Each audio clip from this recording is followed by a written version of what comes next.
Hello दोस्तों। तो हम क्या विश्व का भूगोल पढ़ रहे थे। विश्व के भूगोल में हमने कौन सा स्टार्ट किया था? उत्तरी अमेरिका जो क्या महाद्वीप है वो हमने स्टार्ट किया था। आज इसका क्या लास्ट सेशन है। आज ये क्या उत्तरी अमेरिका जो महाद्वीप है वो कंप्लीट हो जाएगा। कल से हम क्या दक्षिणी अमेरिका जो महाद्वीप है उसके बारे में चर्चा करेंगे। तो हम सर्वप्रथम हमने क्या पढ़ा था एक बार फिर रिविजन करा देता हूँ। क्यों रिविजन करना जरूरी है? पीछे का देखना जरूरी है, नहीं तो पीछे गोल आगे वाला बिल्कुल समझ में नहीं आएगा। तो सर्वप्रथम हम बात करते हैं कि अमेरिका जो महाद्वीप है उसकी खोज किसने की थी। अमेरिका महाद्वीप को सर्वप्रथम 1492 में कोलंबस नाम का व्यक्ति था, उसके द्वारा अमेरिका जो महाद्वीप की है खोज की गई थी। और अमेरिका महाद्वीप को अगर बात करते हैं, इसका नाम किसके अमेरिको वेस्पुसी के नाम पर इसका नाम क्या पड़ा था? अमेरिका पड़ा था। इसे नई अमेरिका जो महाद्वीप इसे नई दुनिया के नाम से जानते हैं। और अमेरिका जो महाद्वीप है इसके निवासी जो है इन्हें रेड इंडियन यानी कि लाल भारतीय के नाम से जाना जाता है। इनके निवासियों किस नाम से जानते हैं? लाल भारतीय नाम से जानते हैं। अमेरिका जो महाद्वीप उत्तरी अमेरिका और दक्षिण अमेरिका को एक अलग करने वाली नहर है जिसे क्या पनामा नहर है। 1903 में इसका थल सेना के द्वारा कोलंबिया की पहाड़ियों काटकर इसका निर्माण शुरू किया गया था। और 15 अगस्त 1914 को इसका निर्माण कार्य क्या पूरा कर लिया गया। 15 अगस्त 1914 इसका जो निर्माण कार्य है वो क्या है पूरा कर लिया गया है। और इस नहर ने क्या वर्तमान में 1 शताब्दी पूरी कर ली है। और इस नहर पर क्या लोक प्रणाली लगाई गई है, यानी जल को रोकने के लिए क्या जल का बहाव क्षेत्र ज़्यादा था तो उसको रोकने के लिए एक प्रणाली लगाई गई है जिसे क्या कहा जाता है? लोक प्रणाली है। इसमें मीरा है, पेड्रो है, गोटू ने, ये लोक प्रणाली है। इसके आधार पर इसके जल को क्या है रोका जाता है। तो पनामा नहर है ये उत्तरी अमेरिका और इनको क्या अलग उत्तरी अमेरिका व दक्षिण अमेरिका को अलग करने वाली नहर कौन सी थी? पनामा नहर है। इसने कितनी 1 शताब्दी पूरी कर रही है। ये स्वेज नहर कितनी आधी है? स्वेज नहर थी उसकी कितनी आधी है? स्वेज नहर की लंबाई मैंने आपको बताई थी 162 किलोमीटर है। और इसकी लंबाई कितनी है? उसकी आधी की बात करते हैं 81 किलोमीटर है। इसके बाद में क्या है अगर बात करते हैं उत्तरी अमेरिका का, उत्तरी अमेरिका का क्या है अगर बात करते हैं उत्तरी अमेरिका का उच्चतम बिंदु है। उत्तरी अमेरिका का पर्वत श्रेणी की अगर बात करते हैं रॉकीज पर्वतमाला सभी को पता है। इसका उच्चतम बिंदु कौन? माउंट मैकले है। उच्चतम बिंदु कौन सा? माउंट मैकले है। और न्यूनतम बिंदु की अगर बात करते हैं उत्तरी अमेरिका का न्यूनतम बिंदु मृत घाटी है जिसे डेप्थ वैली के नाम से डेथ वैली के नाम से जाना जाता है। डेथ मीन्स क्या? मृत है और वैली क्या है? घाटी है, यानी मृत घाटी के नाम से जाना जाता है। यहाँ पर तापमान क्या बहुत ज़्यादा रहता है। उच्च तापमान वाली घाटी कौन सी आती है? क्योंकि यहाँ पर कोई बंदा एंट्री करेगा तो उसकी मृत्यु हो जाती है, इसलिए इसे डेथ वैली कहा जाता है, मृत घाटी कहा जाता है। आपको पता है तापमान ज़्यादा होगा क्योंकि नीचे नीचे दाब बिल्कुल भी नहीं है। यहाँ पर क्या वायु दाब बिल्कुल जीरो है। तो मैंने आपको वहाँ पर बताया था कि जहाँ पर वायु दाब कम होता है वहाँ पर उच्च तापमान पाया जाता है। यहाँ पर क्या तापमान कैसा होगा? उच्च होगा तो व्यक्ति को सांस लेने में कठिनाई होगी, जिसके कारण के उसकी मृत्यु हो जाती है। इसलिए इसे क्या कहा जाता है? मृत घाटी कहा जाता है। अब हमने यहाँ पर बात की थी कि ये उत्तरी जो अमेरिका है इसका सबसे बड़ा जो द्वीप है वो कौन सा आता है? ग्रीनलैंड है। उत्तरी अमेरिका का सबसे बड़ा जो द्वीप है कौन सा है? ग्रीनलैंड है। ये क्या सबसे विश्व का सबसे बड़ा द्वीप कौन सा है? ग्रीनलैंड है। यहाँ पर क्या बर्फ पाई जाती है और यहाँ पर एक एस्किमो जनजाति निवास करती है जो क्या है इनके एस्किमो जनजाति है। इनके द्वारा क्या है मकानों का निर्माण किया जाता है जिसे इग्लू कहा जाता है। -50 डिग्री सेल्सियस तापमान में ये निवास करते हैं और इनके द्वारा क्या है मकान बनाए जाते हैं। हार्पून जो भाला है उनका प्रयोग करते हैं। और अगर बात करते हैं इनके द्वारा स्लेज गाड़ी का प्रयोग किया जाता है जिसे रेडियर जो भालू है या कुत्ता भी दे दिया जाता है कई बार ऑप्शन में। तो क्या रेडियर भालू या कुत्ते के माध्यम से ये स्लेज गाड़ी को खींचने का कार्य करते हैं। उनके द्वारा एक चश्मा का प्रयोग किया जाता है जो मछली का जो दांत है उनके दांतों को तोड़कर इनके द्वारा क्या बनाया जाता है। और इनके द्वारा क्या है जल की देवी सेदना की ये क्या पूजा करते हैं। जल की जो देवी है सेदना है उनके द्वारा इनकी क्या है पूजा की जाती है। ये क्या थी? ग्रीनलैंड की मुख्य बातें थी। ग्रीनलैंड में हमने क्या ये बातें पढ़ी थी। और इनके एक नाव का प्रयोग किया जाता है जिसे क्या कहा जाता है? ग्याक है। नाव का प्रयोग किया जैसे ग्याक कहा जाता है, यानी आगे ले जाने का कार्य करते हैं जिसे क्या कहा जाता है? ग्याक के नाम से जानते हैं। और इसके बाद में मैंने बताया था बेफिन द्वीप है। और कौन सा? इधर बेफिन द्वीप था, इधर कौन सा? ग्रीनलैंड बनाया था हमने। दोनों के बीच में एक जल संधि पाई जाती है जिसका नाम कौन सा है? डेविस जल संधि। जिसका नाम क्या है? डेविस जल संधि है जो क्या है सर्वाधिक चौड़ी जल संधि है। सर्वाधिक चौड़ी जल संधि की अगर बात करते हैं तो वो कौन सी आती है? डेविस जल संधि है जो बेफिन द्वीप और ग्रीनलैंड दोनों के मध्य क्या है पाई जाती है। इसके बाद ये आर्कटिक महाद्वीप और अटलांटिक महाद्वीप को क्या जोड़ने का कार्य करती है। इनमें क्या दोनों जो पानी है आपस में क्या इधर जुड़ते हैं। तो इसमें क्या है बेफिन द्वीप की इसमें बात आ जाती है। डेविस जो जल संधि ये करती है। इसके बाद मैंने आपको बताया कि उत्तरी अमेरिका और दक्षिणी जो अमेरिका है, उत्तरी अमेरिका में क्या है एक पश्चिमी देशांतर 100 डिग्री जो पश्चिमी देशांतर है वो उत्तरी अमेरिका के बिल्कुल भूमध्य से गुजरती है। और 49 डिग्री जो क्या है उत्तरी अक्षांश रेखा है वो अगर हम बात करते हैं तो किसकी क्या है कनाडा से होकर गुजरती है। तो कनाडा से होकर गुजरती है तो 2 भागों में बांटती है। तो कनाडा है एक कनाडा है क्या संयुक्त राज्य अमेरिका है। 2 भागों में इसको क्या डिवाइडेशन करते हैं। इसमें हमने पढ़ा था न्यूयॉर्क है, ठीक है। विश्व उत्तरी अमेरिका का सबसे बड़ा जो देश है न्यूयॉर्क है। न्यूयॉर्क की अगर बात करते हैं तो इसका नाम न्यू एम्स्टर्डम, प्राचीन नाम क्या था? न्यू एम्स्टर्डम था। इसे न्यू ऑफ यॉर्क एक पुर्तगाली व्यक्ति था उसके नाम पर इसका नाम क्या पड़ा था? न्यूयॉर्क पड़ा था। अगर हम बात करते हैं सबसे बड़ा जो देश है कौन सा है? न्यूयॉर्क है। अगर बात करते हैं तटीय रेखा वाला सबसे बड़ा देश कौन सा है? तो तटीय रेखा वाला देश कौन सा है? सबसे बड़ा अगर बात करते हैं कनाडा है। और खाड़ी की अगर बात करते हैं हडसन की खाड़ी है। वैसे तो क्या सबसे बड़ी खाड़ी की अगर बात करते हैं तो मेक्सिको की खाड़ी है। और तटीय रेखा वाली खाड़ी की अगर बात करेंगे तो हडसन की खाड़ी है। न्यूयॉर्क के बारे में पढ़ते हैं। न्यूयॉर्क जो है सबसे बड़ा क्या है देश है। न्यूयॉर्क की अगर बात करते हैं तो ये क्या है सबसे बड़ा जो देश है वो कौन सा आता है, न्यूयॉर्क है। इसमें अगर हम बात करते हैं ऊपर की तरफ यह पाया जाता है, ऊपर की तरफ यहाँ पर था न्यूयॉर्क था, ये हमने कल डायग्राम बनाया था, तो क्या है ऊपर की तरफ तो कौन सा था, कनाडा था। और नीचे की अगर बात करते हैं 49 डिग्री के नीचे की तरफ यहाँ बनाया था, यानी दक्षिण में पाया जाता है। संयुक्त राज्य अमेरिका का जो 49 डिग्री के नीचे की तरफ पाया जाता है वो कौन सा है, न्यूयॉर्क क्या है, हमारा क्या है, न्यूयॉर्क क्या है, देश है। न्यूयॉर्क में क्या एक हवाई अड्डा पाया जाता है, हवाई अड्डा है कनेडी हवाई अड्डा है जो विश्व का सबसे व्यस्तम हवाई अड्डा है। और यहाँ पर एक बंदरगाह, न्यूयॉर्क में एक बंदरगाह पाया जाता है, विश्व का सबसे बड़ा बंदरगाह कौन सा आता है, न्यूयॉर्क में बंदरगाह, उसे न्यूयॉर्क बंदरगाह के नाम से जानते हैं। और इसके बाद हमने पढ़ा था कि इसकी दो राजधानियाँ, न्यूयॉर्क की क्या है, दो राजधानी, एक तो प्रशासनिक है, एक आर्थिक है। प्रशासनिक राजधानी की अगर हम बात करते हैं तो न्यूयॉर्क की जो प्रशासनिक राजधानी है वो वाशिंगटन है, और आर्थिक राजधानी की अगर बात करते हैं तो वो कौन सी, न्यूयॉर्क है। इसके बाद में हमने यहाँ तक ये पढ़ा था। इसके बाद में क्या है, कल हमने डिस्कस किया था, कल हमने क्या है डिस्कस किया था कि जो न्यूयॉर्क है इसमें क्या है, हमने अगर बात की थी कि न्यूयॉर्क में एक कौन सा पाया जाता है, अगर एक देश है जिसका नाम क्या है, विनिपेग है, उत्तरी अमेरिका का एक देश है विनिपेग है, जो कि विश्व की सर्वाधिक सबसे बड़ी गेहूं की मंडी कौन सी है, विनिपेग है। इसके बाद हमने क्या किया, चांदी का उत्पादन है। चांदी के उत्पादन की अगर बात की थी तो सर्वाधिक चांदी का जो उत्पादन था वो मैक्सिमम खाड़ी में मैक्सिमम पाया जाता है। मैक्सिको खाड़ी में एक देश है मैक्सिको है, वहाँ पर क्या चांदी का सर्वाधिक उत्पादन देखने को मिलता है। इसके बाद में हमने शिकागो में क्या विश्व की सबसे बड़ी जो मांस की मंडी है शिकागो में, और शिकागो में हमने क्या सर्वदलीय सम्मेलन की बात की थी, जहाँ पर सभी धर्मों का लेकर सम्मेलन हुआ था, जो 11/9/1893 को किया गया था। और अपने स्वामी विवेकानंद जी वहाँ पर गए थे, उन्होंने क्या क्या विचार दिए थे उनके बारे में हमने चर्चा की थी। इसके बात की एक बात है पिट्सबर्ग है, पिट्सबर्ग है सर्वाधिक क्या लोहे का उत्पादन कहाँ पर होता है, तो पिट्सबर्ग एक है उत्तरी अमेरिका में क्या है, एक पिट्सबर्ग देश है जहाँ पर क्या सर्वाधिक मात्रा में लोहे का उत्पादन होता है। वर्तमान में यहाँ पर क्या लोहे की चीज़ें जंग लगी हुई पड़ी है, तो इसलिए इसे जंग का कटोरा भी कहा जाता है, इसलिए इसे क्या कहा जाता है, जंग का कटोरा भी कहा जाता है। तो इसमें क्या है, उत्तरी अमेरिका में एक देश है ड्रेटाइड है सूखी गाड़ियाँ, यानी क्या है सभी प्रकार की गाड़ियों को बनाने वाला देश कौन सा है, उत्तरी अमेरिका। यहाँ पर सभी प्रकार की गाड़ियों को बनाई जाती है, ठीक है। और इसमें क्या है, एक कौन सी नदी है, एक कौन सी आती है, एक मंडी है, कौन सी आती है, मक्का मंडी है, सेंट लुइस है। विश्व की सबसे बड़ी मक्का की मंडी की बात करते हैं तो वो कौन सी आती है, सेंट लुइस है। विश्व की सबसे बड़ी जो मक्का की मंडी है वो कौन सी आती है, सेंट क्या है, लुइस है, जिसमें सर्वाधिक मात्रा में मक्का का उत्पादन होता है। वह देश कौन सा, उत्तरी अमेरिका का कौन सा है, सेंट लुइस है, ठीक है। और चांदी की अगर बात करते हैं तो हमने बात की थी मैक्सिको है, मैक्सिको सिटी वहाँ पर आता है। और गेहूं की बात की तो विनिपेग क्षेत्र है, वहाँ पर गेहूं का सर्वाधिक उत्पादन। तो ड्रेटाइड है जहाँ पर क्या सभी प्रकार की मोटर गाड़ियों को बनाने का काम किया जाता है, वो कौन सा आता है, उत्तरी अमेरिका में है। इसके बाद में क्या है, थोड़ा सा पॉइंट बच गया, थोड़ा सा क्या है पॉइंट रह गए थे, इसके बारे में हम आज चर्चा करेंगे कि इसमें एक नदी प्रणाली है, एक क्या नदी प्रणाली है। तो मैंने आपको बताया क्या, मैंने आपको बताया था कि उत्तरी जो अमेरिका है इसमें क्या है, रॉकीज पर्वतमाला है। उत्तरी अमेरिका में कौन सी पाई जाती है, रॉकीज पर्वतमाला है। रॉकीज पर्वतमाला से पूर्व की ओर एक हवा चलती है, पूर्व की ओर प्रेरिज प्रदेश की ओर चलने वाली शीतोष्ण होती है, शीतोष्ण ऋतु होती है, शीतोष्ण ऋतु में चलने वाली गर्म शुष्क हवा को प्रेरीज कहा जाता है। क्या कहा जाता है, प्रेरीज कहा जाता है। पवनों में हमने पीछे पढ़ा था, यह वहाँ के जो लोगों को ठंडक से ठंडक उनको ठंड लगती है तो उनको क्या है अच्छा महसूस करवाती है, यानी गर्म महसूस कराती है, इसलिए इसे हिमबख्शनी भी कहा जाता है। उन्हें शांत देती है, उन्हें क्या है शांत, उनको अच्छा फीलिंग करवाती है।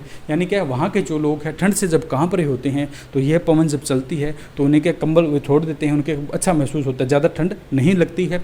और यह जो पवन है उस क्षेत्र में बर्फ को पिघलाने का कार्य करती है, इसलिए इस पवन को क्या कहा जाता है, हिमबख्शनी कहते हैं। क्या कहा जाता है, हिमबख्शनी है, ठीक है। तो रॉकीज पर्वतमाला, और क्या रॉकीज पर्वतमाला से एक नदी निकलती है, रॉकीज पर्वतमाला से एक क्या नदी का उद्गम होता है, जिस नदी का नाम कौन सा है, सेंट लॉरेंस नदी है। क्या है, सेंट लॉरेंस नदी है। क्योंकि हमें और तो पता नहीं कहाँ से पकड़ें, कहाँ से कोई चीज़ को क्या कहाँ से पकड़ें तब वो समझ में आए, तो हम क्या है रॉकीज पर्वतमाला हमने पढ़ी थी, पीछे हमने सेशन में पढ़ा था कि रॉकीज पर्वतमाला है। इसके बाद हमने क्या पढ़ा था, प्रेरीज प्रदेश है, जहाँ पर क्या है चिनूक वो हवा चलती है, प्रेरित प्रदेश में गर्म शुष्क हवाएं चलती है। इनको अगर चिनूक या सिनूक के नाम से जिसे जाना जाता है तो इसको हम जानते। तो यहाँ से पकड़िए आप कि रॉकीज पर्वतमाला से एक नदी निकलती है जिसका नाम कौन सा है, सेंट लॉरेंस है, जिसका नाम क्या है, सेंट लॉरेंस है। तो आपको याद रहेगा कि ये कहाँ से चली थी, तो क्या है एक रॉकीज पर्वत से एक नदी निकलती है जिसका नाम क्या है, सेंट लॉरेंस है। ये 5 जिलों को जोड़कर रखती है, ये 5 जिलों को क्या है जोड़कर रखती है, और मैक्सिको खाड़ी में तक क्या है अपना पानी ले जाती है, ठीक है। ये क्या है 5 जो जिले हैं इनको क्या जोड़कर रखती है। तो प्रश्न आएगा निम्न में से सर्वाधिक उत्तरी अमेरिका में सर्वाधिक जिलों को जोड़कर रखने वाली नहर कौन सी है, सेंट लॉरेंस है, ठीक है। मैक्सिको सेंट क्या है, लॉरेंस है, जो रॉकीज पर्वतमाला से आपसे आ जाती है। अब ये 500 जो जिले हैं इनके बारे में हमें याद करना है। तो पांचों झीलें हैं उनके बारे में याद करेंगे। इनका क्या एक क्रम है, इनका क्या है एक क्रम है कि रॉकीज पर्वतमाला से अगर इधर आएंगे तो इनका क्रम क्या रहता है, और इधर से उधर जाएंगे तो इनका क्रम क्या रहता है। तो इनके क्रम की अगर बात करते हैं तो पहला कौन सा आता है, एंटीरी है। पहला कौन सा, एंटीरियो है। पहली झील की बात करते हैं, एंटीरियो है। पहली एंटीरियो है, पहली झील का नाम क्या है, एंटीरियो। 2-4 बार पढ़े हैं। पहली झील का नाम क्या है, एंटीरियो है। दूसरी की अगर बात करते हैं, यूरी है, ठीक है। दूसरी की बात करते हैं, ईरी है। एंटीरियो, ईरी है, यूरस है, मिशिगन और क्या है, मिशिगन, मिसिसिपी है। मिशिगन और क्या है, मिसिसिपी है। इनकी ये 5 झीलें हैं और 5वीं जो क्या है सुपीरियर है। एंटीरियो, ईरी, यूरस, मिशिगन या मिसिसिपी कहा जाता है। अंतिम जो झील है वो कौन सा है, सुपीरियर है। सुपीरियर जो झील है विश्व की सबसे बड़ी मीठे पानी की झील है। कौन सी है, सुपीरियर। सर ये 5 जो झीलें हैं मीठे की है, 5 जो झीलें हैं ये मीठे पानी की झील है। लेकिन अगर सीधा वो पूछ लेगा विश्व की सबसे बड़ी, तो सबसे इनमें सबसे बड़ी जो झील होती है वो कौन सी, सुपीरियर है। जो विश्व की सबसे बड़ी मीठे पानी की झील है सुपीरियर है, कंफ्यूज नहीं होना है। विश्व की सबसे बड़ी मीठे पानी की झील कौन है, सुपीरियर है। क्रम याद करेंगे। सेंट लॉरेंस नदी को पकड़ेंगे। सेंट लॉरेंस नदी वह नदी है जो उत्तरी अमेरिका के 5 झीलों को कहे जल का जो क्षेत्र है उनको कहे लाती है, संयुक्त रूप से लाती है। इन जो झीलों का है वो व्यवस्थित क्रम क्या है, एंटीरियो है, ईरी है, यूरिस है, मिशिगन। मिशिगन को मिसिसिपी भी कहा जाता है। और कौन सा आता है, अगर लास्ट की अगर बात करते हैं तो कौन सी है, सुपीरियर झील है, जो विश्व की सबसे बड़ी मीठे पानी की क्या है, झील है। विश्व की सबसे बड़ी क्या है, मीठे पानी की झील है। यहाँ तक समझ में आया। एक बार फिर बता देता हूँ कि हमने कल तक पढ़ा था उसका रिवीजन कराया मैंने। 2 बार देखिए, 3 बार देखिए, आपको व्यवस्थित तरीके से दिमाग में बैठ सकेगा, फिर नहीं बोलोगे आप। तो इसके आगे हम चलते हैं। आज कल तक पढ़ा तो उससे आगे हम बात करते हैं। तो हम वही उत्तरी अमेरिका का मैप बनाएंगे। मैप बनाने सर्वप्रथम वो चीज़ें पकड़े जो हमें याद है। तो हमने क्या, रॉकीज पर्वतमाला पकड़ी है। रॉकीज पर्वतमाला को जानते हैं, ये तो याद हो गया। उत्तरी अमेरिका की जो सबसे बड़ी पर्वतमाला है वो कौन सी है, रॉकीज पर्वतमाला है। इसका अगर सबसे सर्वोच्च उच्चतम बिंदु की अगर वो बात करता है तो कौन सा है, माउंट मैकले। माउंट क्या है, मैकले है। अब ये रॉकीज पर्वतमाला है, इसमें हमने पढ़ा था कि रॉकीज से पूर्व की ओर प्रेरी प्रदेश की ओर चलने वाली शीतोष्ण जो होता है, शीतोष्ण ऋतु होती है। उसमें शीतोष्ण ऋतु में गर्म शुष्क पवनों को चिनूक या सिनूक के नाम से जानते हैं। तो यहाँ पर जो घास का मैदान है उसे प्रेरीज कहा जाता है, क्योंकि प्रेरी प्रदेश है, इसमें घास के मैदान को क्या कहा जाता है, शीतोष्ण जो कटिबंधीय घास है उसे प्रेरीज के नाम से जानते हैं। ये अपने को और याद हो गया। ये चलती है तो ये हिमभवक श्रेणी के नाम से भी जानते हैं। अब यहाँ से रॉकीज पर्वतमाला से एक नदी और निकाल लो जिसका नाम क्या है, सेंट क्या है, लॉरेंस है। सेंट लॉरेंस है, एक नदी निकलती है जो रॉकीज पर्वतमाला से इन नदियों को चलती है, ठीक है। 500 जिलों को जोड़कर रखने का कार्य कौन सी करती है, सेंट लॉरेंस क्या है, नदी है। अब इनमें ये 500 जिले कौन कौन सी है, अपने दिमाग से बनाओ कि 5 जिले कौन कौन सी है। अपने दिमागों से ही व्यवस्थित करो आप दिमाग में, किस तरह इनको दिमाग में रखा जा सकता है। रट्टा मारेंगे तो भूल जाएंगे, कन्फ्यूज जाएंगे। तो एक बार समझ लिया तो फिर ये चीज़ें ऑप्शन के हिसाब से क्या आपको याद आ जाएगी। तो पहले कौन से, सेंट लॉरेंस नदी है जो 500 जिलों को जोड़कर रखती है। अब ये 500 जिले कौन सी है, तो पहले कौन से, एंटीरियो है, ईरी है, यूरिस है, मिशिगन या इसे मिसिसिपी भी कहा जाता है। और लास्ट की जो अपनी नदी है वो क्या है, सुपीरियर है। सबसे बड़ी जो झील है वो कौन सी आती है, सुपीरियर है, ठीक है। सुपीरियर झील है। जब सुपीरियर झील विश्व की सबसे बड़ी मीठे पानी की झील है। एंटीरियो, ईरी, यूरस, मिशिगन, मिसिसिपी या 5वीं जो सुपीरियर, ये सारी जो झीलें हैं मीठे पानी की झील है। लेकिन इनमें सबसे बड़ी जो झील है वो कौन से, सुपीरियर है, जो सबसे बड़ी मीठे पानी की क्या है, झील है। एक अगर हम बात करते हैं उत्तरी अमेरिका में इस साइड एक क्षेत्र पाया जाता है। इस क्षेत्र में क्या है, एक क्षेत्र पाया जाता है जिसे न्यू फाउंडलैंड के नाम से जानते हैं। जिसे क्या कहा जाता है, न्यू फाउंडलैंड के नाम से जानते हैं। यहाँ पर क्या मत्स्य ग्रहण क्षेत्र है, यानी मछली पकड़ने का एक क्षेत्र है। उत्तरी अमेरिका में मछली पकड़ने का, उत्तरी अमेरिका के पूर्वी क्षेत्र में एक मछली पकड़ने का क्षेत्र है जिसे किस नाम से जानते हैं, तो क्या न्यू फाउंडलैंड के नाम से जाना जाता है, जो मत्स्य ग्रहण क्षेत्र है। यानी यहाँ पर सर्वाधिक मात्रा में मछलियाँ आती है। ये 2 चीज़ों से मिलकर बना है। एक तो अगर बात करते हैं ग्रांड वेक है, एक है जॉर्ज वेक है। ग्रांड वेक और जॉर्ज वेक जब दोनों संयुक्त रूप से आते हैं तो इनसे क्या मिलकर एक क्षेत्र बनता है जिसे क्या कहा जाता है, जिसे न्यू फाउंडलैंड के नाम से जानते हैं। यहाँ पर सर्वाधिक मात्रा में मछलियाँ पाई जाती है। यहाँ पर सर्वाधिक मात्रा में मछलियाँ क्यों पाई जाएगी, इसके कारण भी एक रीज़न है। इसके पीछे भी क्या रीज़न है, कोई भी चीज़ होती है उसके पीछे क्या है, रीज़न होता है। तो न्यू जो फाउंडलैंड है यहाँ पर सर्वाधिक मात्रा में मछली आकर इकट्ठी होती है। क्यों, क्योंकि यहाँ पर क्या है, ठंडी और जो गर्म है दोनों जलधाराएं यहाँ पर मिलती है। तो यहाँ पर इनको क्या उचित जो वातावरण पानी में जो मछलियों को चाहिए वो वातावरण क्या है, उत्पन्न करती है। इसलिए ये मछली यहाँ पर आकर एकत्रित हो जाती है। तो सर्वाधिक मात्रा में मछली पकड़ने का क्षेत्र कौन सा, न्यू फाउंडलैंड है। हमें पता है कि जो गल्फ स्ट्रीम है वो क्या है, गर्म धारा है। गल्फ स्ट्रीम क्या है, हमने पढ़ी थी, गल्फ स्ट्रीम किस प्रकार की है, गर्म धारा है।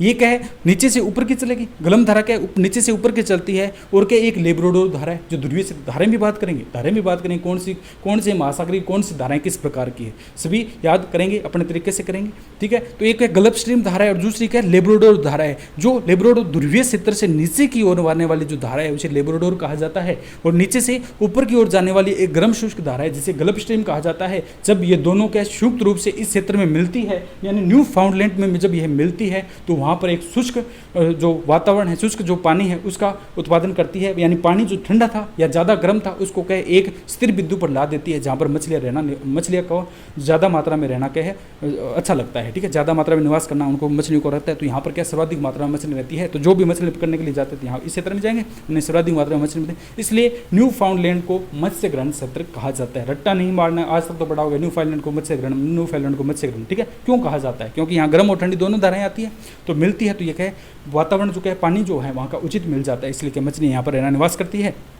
न्यू फाउंडलैंड है। तो हमने क्या पढ़ा कि रॉकीज पर्वतमाला से एक नदी निकलती है जिसका नाम क्या है, सेंट लॉरेंस है, जिसका क्या है, सेंट लॉरेंस है। यह 5 जिलों के पानी को संयुक्त रूप से बांधने का कार्य करती है, जिसमें 5 जिले कौन से हैं, एंटीरियो है, ईरी है, यूरस है, मिशिगन या मिसिसिपी कहा जाता है, और अंतिम जो अपनी झील है वो क्या सुपीरियर है, जो विश्व की सबसे बड़ी मीठे पानी की क्या है झील है। विश्व में सर्वाधिक मीठे पानी की झील की अगर बात करते हैं तो कौन सी आती है, सुपीरियर है। ये कौन सी है, 5वीं बड़ी झील है। कौन सी है, 5वीं बड़ी झील है। अगर वो इधर से पूछता है रॉकीज पर्वतमाला से जिस भाई का नदी का प्रभाव सेंट लॉरेंस की तरफ इस तरफ जब जाता है तो इसका क्रम बताइए, तो उल्टा कर देंगे, यानी पहले अगर सुपीरियर आ जाएगी, पहले कौन सी आती है, सुपीरियर आ जाती है, फिर कौन सी आती है, मिशिगन आ जाती है, और यूरस है, ईरी और क्या एंटीरियो है। इस प्रकार इसका उल्टा पूछ ले तो कोई दिक्कत नहीं है। अगर डायग्राम्स के माध्यम से हमने देखा होगा तो कोई दिक्कत नहीं, रट्टा मारा होगा तो समझ में नहीं आया कौन सी कहाँ थी, कंफ्यूज हो जाओगे, ठीक है। तो इसके बाद न्यू फाउंडलैंड क्षेत्र बना था जो मत्स्य ग्रहण का सर्वाधिक क्षेत्र है। क्यों बनता है, क्योंकि दोनों जलधाराएं यहाँ पर मिलती है, इसलिए ये मिलता है, ठीक है। तो मिसिसिपी मिसौरी जो नदी है, मिसिसिपी या क्या मिसौरी नदी है, ये क्या है, सबसे लंबी नदी है,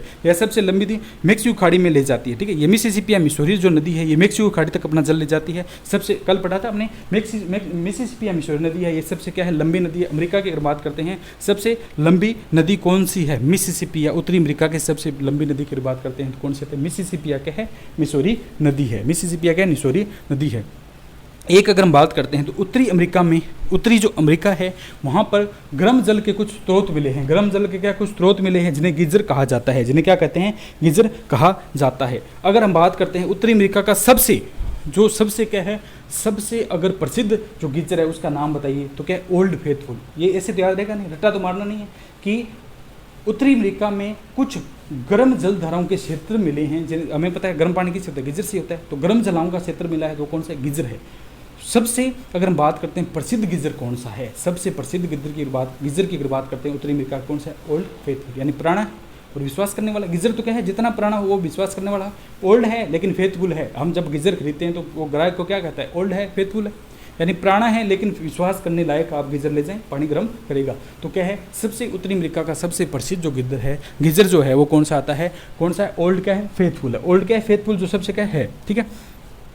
यह जो कहाँ पर पाया जाता है, यह क्या है, एक पीले पीले रंग का है। कहीं पर जाएंगे तो येलोस्टोन नेशनल पार्क है, येलोस्टोन क्या है, नेशनल पार्क है। तो ये क्या गिजर लेके आया, यानी गिजर कौन सा है, येलोस्टोन। ये गिजर कौन सा है, ओल्ड फेथफुल है, प्रसिद्ध गिजर है उत्तरी अमेरिका का। ये कहाँ पर लाया उसने, क्या येलोस्टोन, यानी येलोस्टोन अपना जो जहाँ पर लगाया था बाथरूम में वो कहाँ येलोस्टोन का था, येलो रंग का था और स्टोन लगे हुए थे, पत्थर लगे हुए थे। येलोस्टोन नेशनल पार्क है, नेशनल पार्क तो रख देंगे, और बाहर क्या था, नेशनल पार्क से, ठीक है। येलोस्टोन नेशनल पार्क में उन्होंने गिजर लगाया था, वो किस प्रकार था, ओल्ड फेथफुल था। और ये गिजर क्या है, गर्म पानी करने का क्या है, एक स्रोत है। तो इस प्रकार जो ये उत्तरी अमेरिका है ये हमारा कंप्लीट होता है। इसको एक बार मैं फिर से रिवीजन करा देता हूँ कि हमने यहाँ पर क्या लिखा है। तो पहला तो क्या है, रॉकीज पर्वतमाला है, इस क्षेत्र में जो पवनें चलती है उसे चिनूक या सिनूक कहा जाता है। और रॉकीज पर्वत क्षेत्र में पाई जाने वाली जो घास के मैदान है, शीतोष्ण कटिबंध की घास के जो मैदान है उन्हें क्या कहा जाता है, प्रेरीज कहा जाता है। पहला पॉइंट कौन सा, प्रेरीज। दूसरा, उत्तरी अमेरिका के रॉकीज पर्वत से एक नदी निकलती है जिसका नाम क्या है, क्या नाम है, जिसका नाम क्या है, सेंट लॉरेंस है। रॉकीज पर्वत से चलती है, वो 500 जिलों को जोड़ती है। कौन सी है, 500 जिलों को क्या जोड़ने का कार्य कौन सी करती है, सेंट लॉरेंस है। और ये के आंतरिक अगर बात करते हैं, आंतरिक जल प्रदान करने वाली, विश्व की सबसे बड़ी आंतरिक जल प्रदान करने वाली नदी कौन सी है, यानी अंदर ही अंदर ये बाहर तो कहीं नहीं गुजर रही है, ये केवल और केवल क्या इस महाद्वीप के अंदर ही अंदर गुजर रही है। ये क्षेत्र विशेष है, इस क्षेत्र में ही गुजर रही है। इसलिए आंतरिक जल प्रदान करने वाले विश्व की सबसे बड़ी नदी कौन सी है? सेंट लॉरेंस है। सेंट लॉरेंस अंदर ही अंदर जिलों जिलों में गुजर रही है। इसका खुद का तो क्षेत्र ही नहीं, जिलों जिलों में गुजरने के कारण से क्या कहा जाता है? आंतरिक जल प्रदान करने वाली विश्व की सबसे बड़ी जो नदी है सेंट क्या है? लॉरेंस है। ये 5 जिलों को जोड़ती है। पहली कौन सी है? एंटीरियो है, दूसरी इरी है, तीसरी यूरस है, चौथी मिशिगन या मिसिसिपी भी कहा जाता है, मिसिसिपी भी लिख लीजिए इसको साथ में। और 5वां की बात करते हैं, सुपीरियर झील है। ये सबसे बड़ी झील है, सुपीरियर विश्व की सबसे बड़ी मीठे पानी की सबसे ज़्यादा, इसका बड़ा सा डायग्राम बना लेना थोड़ा सा इन चारों से। ये कौन सी है? सबसे बड़ी जो क्या है मीठे पानी की झील है। जो मिसिसिपी है ये क्या इसके बिल्कुल केंद्र में नहीं है, जो ये सुपीरियर झील है इसके थोड़ी सी साइड में टच में पड़ती है, बाकी तो क्या मध्य में आ जाती है झीलें। लेकिन ये मिसिसिपी या मिसौरी जो झील है ये थोड़ी सी साइड में पड़ती है। तो बाई चांस पूछ ले कि कौन सी क्या है बिल्कुल उसके बहाव क्षेत्र में नहीं है, तो मिसिसिपी या मिसौरी जो झील है वो बिल्कुल सेंट लॉरेंस के बहाव क्षेत्र में नहीं है, थोड़ा सा साइड में जाकर। पानी तो उसका आ रहा है लेकिन क्या थोड़ा सा साइड में आ रहा है।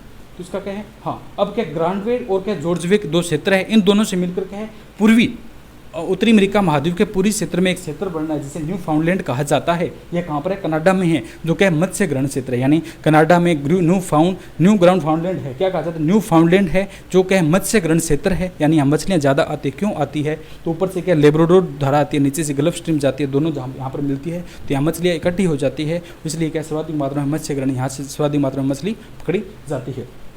इधर हमने कहा मिसिसिपी मिसौरी है, सबसे लंबी मेक्सिको की खाड़ी में ले जाती है, सबसे लंबी नदी है मिसिसिपी या मिसौरी नदी है, सबसे लंबी नदी है, जो कि हम निकल ही पड़ा था। मिसिसिपी या मिसौरी जो नदी है सबसे बड़ी नदी है। और एक कौन सा आता है? गर्म जल स्रोत है। इसे गर्म जल, अगर हम बात करते हैं उत्तरी अमेरिका में गर्म पानी के कुछ स्रोत पाए जाते हैं, उन्हें क्या कहा जाता है? गीजर के नाम से जानते हैं। और सबसे प्रसिद्ध उत्तरी अमेरिका का गीजर कौन सा है? Old faithful. यानी क्या पुराना है गीजर, कोई चीज़ है नहीं तो कौन लाए, ठीक है। कई व्यक्ति होते हैं छोटे छोटे चीज़ें क्या है पुरानी लाते हैं, कोई भी सामान्य व्यक्ति भी अगर बात करते हैं तो पुरानी चीज़ें खरीदते हैं। तो उन्होंने कहा गीजर लेने का क्या है भाई साहब? ओल्ड है लेकिन फेथफुल है, पुराना है लेकिन विश्वास लायक है आपको, ओल्ड है फेथफुल है। तो उत्तरी अमेरिका का सबसे प्रसिद्ध गीजर किस नाम से जाना जाता है? ओल्ड फेथफुल है। और इसने क्या है उसका मकान, उसका जो बाथरूम था किस प्रकार का था? येलोस्टोन नेशनल पार्क में ये पाया जाता है। ये अगर गीजर की बात करते हैं कि उत्तरी अमेरिका में यह गीजर कहाँ पर पाया जाता है, तो येलोस्टोन क्या है एक नेशनल पार्क है, वहाँ पर यह क्या है गीजर पाया जाता है। तो ये क्या है हमारा उत्तरी जो अमेरिका है वो कंप्लीट हुआ। कल से हम दक्षिणी अमेरिका की बात करेंगे, जो क्या है जो अगर हम बात करते हैं क्षेत्रफल में कौन सा आता है?